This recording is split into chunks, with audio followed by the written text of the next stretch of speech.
Carolina AM. Hey, welcome back to Carolina AM. So excited. Joining us today is Jessica Sanchez, the founder of Daughters of Both Sons, a Myrtle Beach-based nonprofit focused on connecting individuals and families to accessible mental health support. And you all have a great event coming up on the 13th. Tell us about that a little bit on the 13th. Yes, so that is our first annual community resource fair.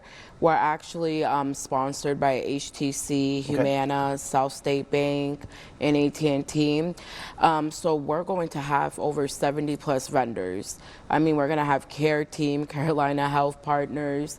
Humana is going to be there with their own van as well. And then a variety of different nonprofits from the area. There's going to be a community marketplace, as well as food trucks, bounce house for the kids, face painting and balloon twisters and all that good stuff. That sounds, and that's on the 13th. On the 13th. What time and where? Where can we Yes, so it would be from 1 to 5 p.m. and it would be at Surfside at Tabernacle Church. So we have that whole parking lot area set up for the event. Make sure you go check this out. It's your first annual, so we really go out there and support them on their first venture with this. I call it a festival, I guess you can call it, because there's going to be a lot of festivities going on. Jessica, tell me a little bit about yourself. How did you come to the Grand Strand? Yes, I actually moved here 2 years ago. So I came from South Florida. Selfishly enough, my parents retired. I have 3 kids. I'm like, oh, let me go over there. I'll help them and help me a little bit too. So I came here. I love it. I see all the community support. And I started this nonprofit in under a year. We have so much support, partnerships, and so many great things that we're doing in the area, and community initiatives as well. So I have to ask you, what are some of the challenges that you face on a day-to-day basis in something like this organization? So there's so many women that call in, especially I notice with domestic violence issues, because our niche is trauma-informed care. So there's many folks that I've realized that there are resources, they just don't know where to access the resources. So that's, I think, one of the biggest barriers.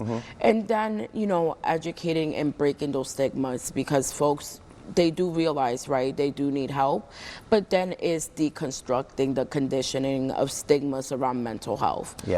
That's what I was going to ask you also, do you find, now we live in a time where social media is everywhere. That's our life. Do you find that social media can be a bad thing when it comes to this kind of mental health? Elaborate a little bit on that. Yes, it can be good and bad, just because it becomes so oversaturated. You see so much education, which is a good thing, but then there could be sometimes some misinformation within all the amount of information. So I do encourage folks to use their critical thinking, get the help that they need, right, from professionals, because I think nowadays we all want to be a mental health therapist. So so it's just important to be responsible with our own mental health as well, and just making sure, right, those sources that you see online and on social media, that they're credible sources, and doing the research, right? Like I tell folks, don't just hear it from me. Have the agency and autonomy to do your own research. Can you tell me an example of a story, a feel-good story, something that sticks out in your mind? Yes, oh my gosh, there's so many, but I think the ones that get to me the most are when women call in battered with domestic violence, because it's not only about what they're going through themselves, but if they have children, they need housing, they need job support, so they need to reconstruct their whole lives. Literally from zero to, you know, restarting all over again. So when I get those women, because even though I'm the founder CEO and I have interns and case managers on staff, I like to take those calls, right? Because this nonprofit was founded based on lived experience. So I know what they're going through. So I like to level with them and let them know, right? We want to assess the issue. We want to make a safety plan as well, because we might say the wrong thing. The spouse or significant other could come in. We might call at the wrong time. That can cause conflicts. So we want to make sure when we're doing our intake process that we're taking safety measures overall.